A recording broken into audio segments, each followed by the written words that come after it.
Em relação às intervenções psicopedagógicas, elas muitas vezes são necessárias porque o diagnóstico muitas vezes é tardio e a criança ou adolescente já tem lacunas de aprendizagem que precisam ser trabalhadas.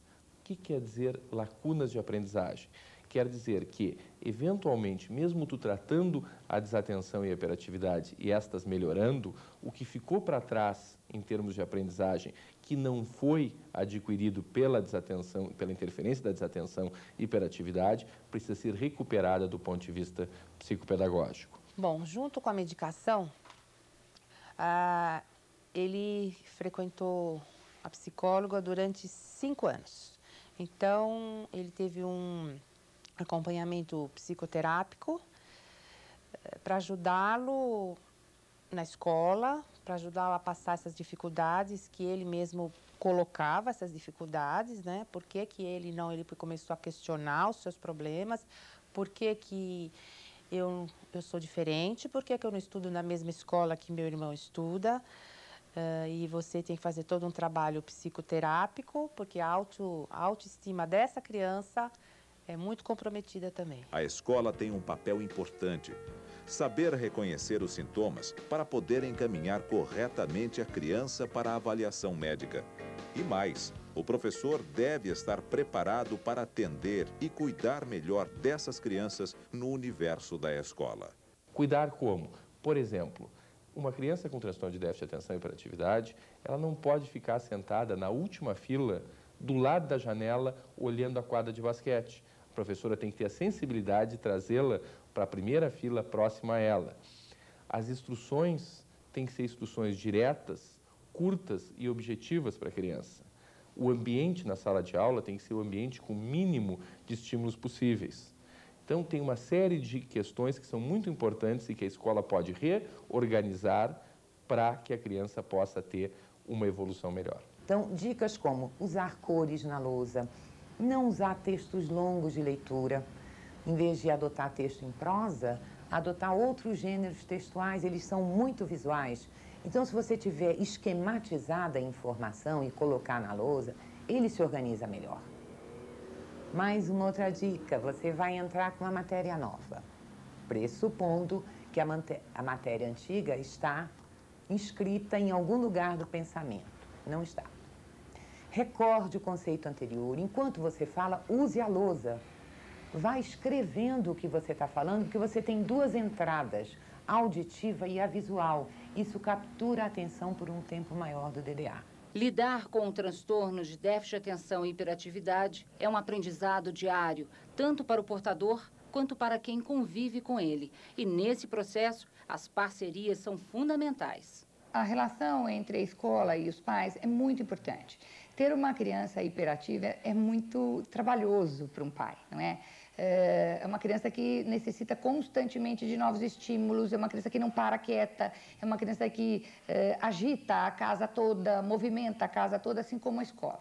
E os pais precisam ser acolhidos, muito acolhidos pela escola, precisa se conversar bastante sobre essa criança, o que pode na escola e o que pode em casa, a criança precisa ter esses parâmetros muito claros, né? E essa relação precisa ser muito estreita, pais e família, família e escola. E a criança precisa se sentir respeitada nos 2 espaços e respeitar os 2 espaços. E aí é preciso realmente haver um encontro bastante próximo entre família e escola. Com certeza, ajudar a criança com transtorno de déficit de atenção e hiperatividade não é tarefa fácil. E esse aprendizado passa também pela escola.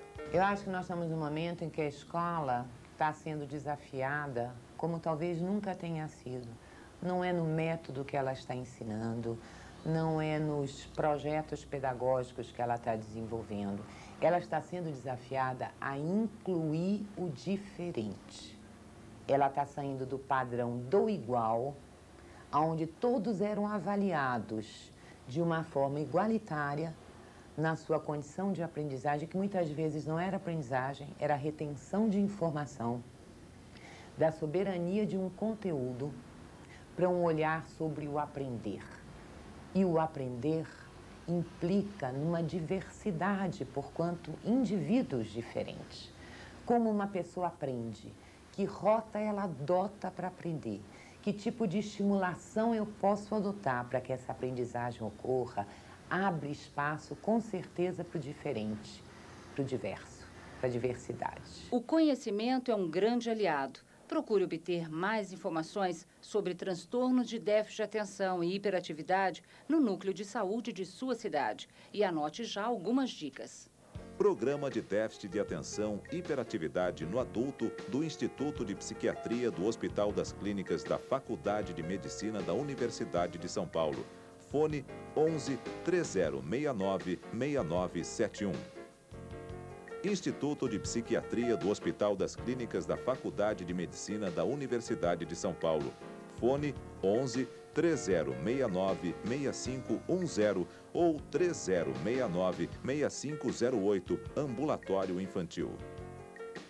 Programa de Déficit de Atenção e Hiperatividade do Hospital de Clínicas de Porto Alegre, da Universidade Federal do Rio Grande do Sul.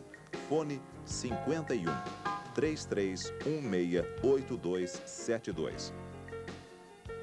Grupo de Estudos do Déficit de Atenção da Universidade Federal do Rio de Janeiro. Fone 21 2295 3449, ramal 246. Associação Brasileira do Déficit de Atenção. Associação virtual. Site na internet www.dda.med.br.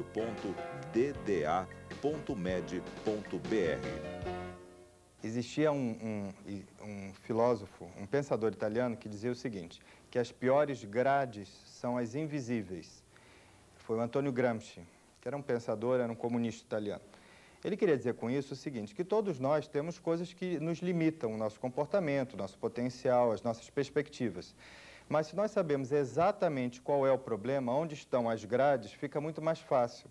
Então, realmente, as grades invisíveis são aquelas grades que a gente não sabe onde é que elas estão, o que são exatamente, de que tamanho elas são. Quando a gente conhece quais são as grades, fica muito mais fácil de lidar com elas e tentar administrar a situação da melhor forma possível. Eu vejo o seguinte, que a busca por qualquer insatisfação percebida, existe a solução. A busca, a não solução é você desistir. O meu filho, ele desabrochou para a vida, e junto com ele desabrochou a família.